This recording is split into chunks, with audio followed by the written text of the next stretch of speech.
but the more local, smaller areas that are within the small community, then you are dealing with the local chief.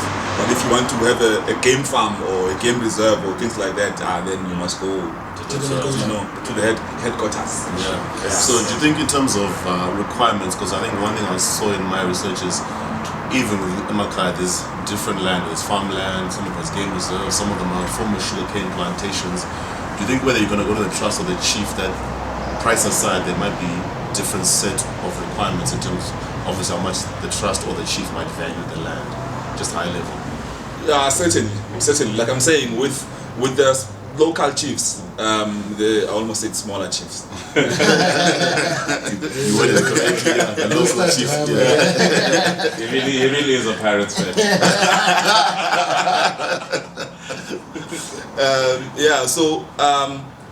With the local chiefs, you come in, you pay once, you effectively buy the land, and that's it.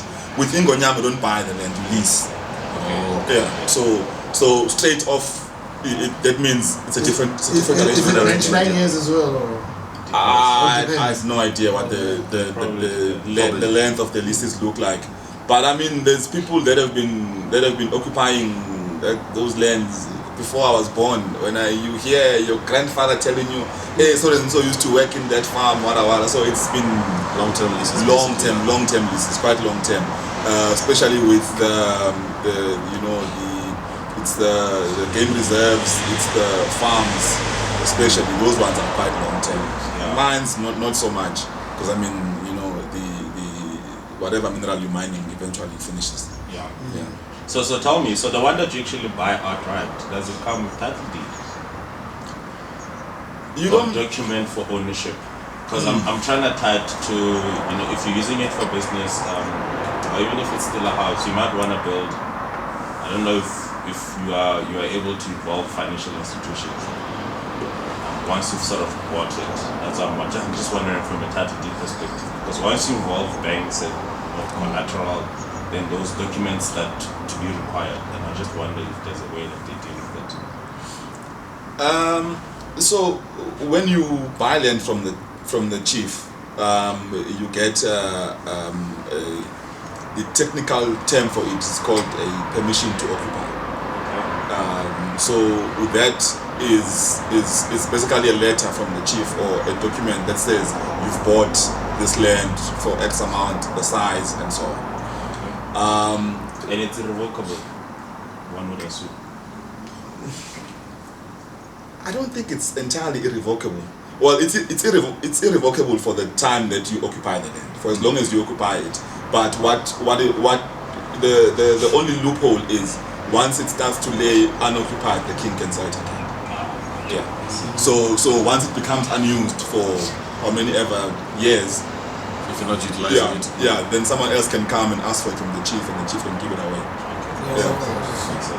So that's the only technicality. But now when you start talking collateral and that, you don't have much room to play with, honestly, because it's not entirely transferable like on a sale. Your child can inherit it, but you can't really sell it. That's the tricky part.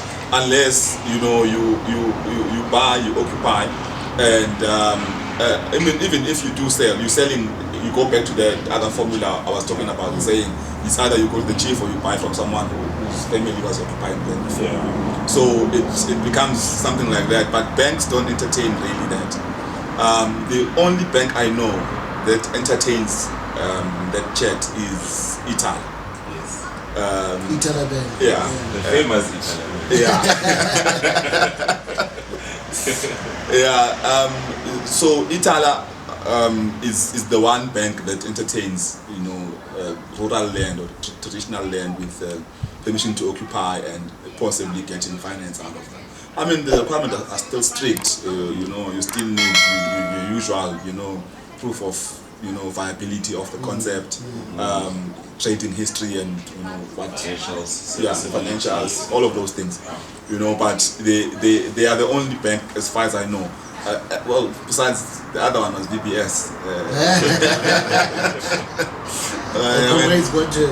Yeah, but that one doesn't exist anymore. So Interesting. So I mean, as a concept, right? So I've done a deal here in Gauteng where the land was owned by a family, and then they gave this guy a 15-year lease with the option to extend for further 15 years, and then he put up a filling station, and then he came to us in the bank to kind of raise money to build it, right?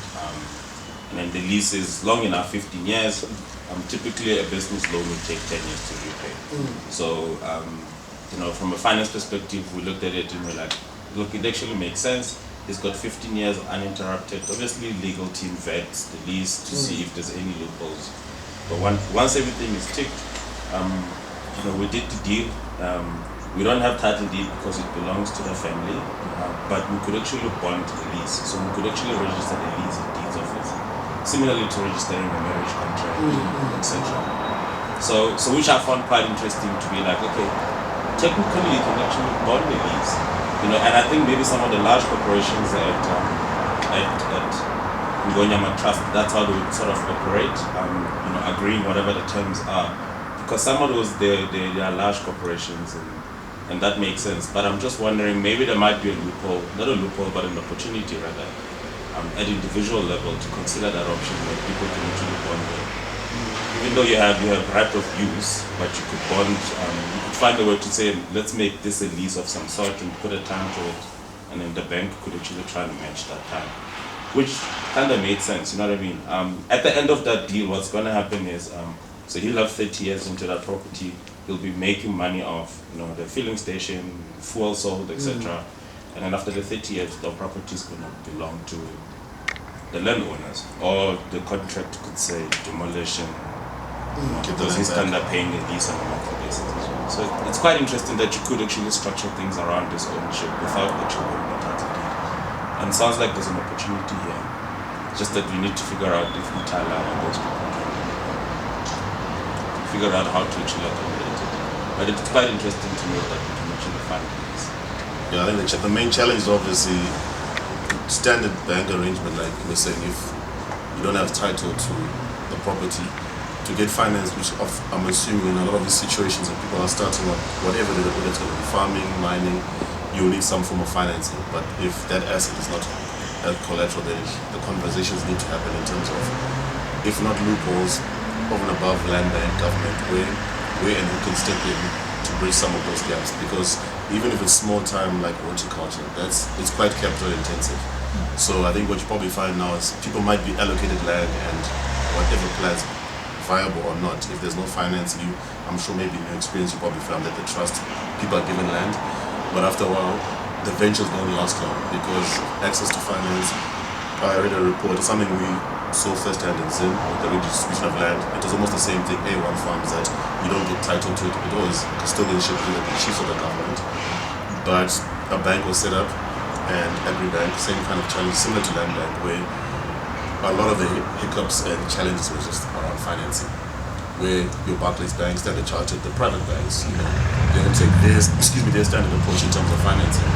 So I think, and also another question I was asking is, with land that's been given to people as the chief and the Ngonyama Trust as custodians, do they have that role, like, if a facility with a bank, if in any way within the process of the ownership of that, if you're not delivering on the purpose that you got for the land, that they can retake it? Do they have that recourse? Or do they wait for just the tenure of that ownership to run through, like you said, and then it's passed on to someone else? Or can they step in at any time? Technically, I think they can step in, but the tricky thing with the Ngonyama Trust specifically is that there's a lot of politics behind it. In honesty, it's the trust is a state-owned entity.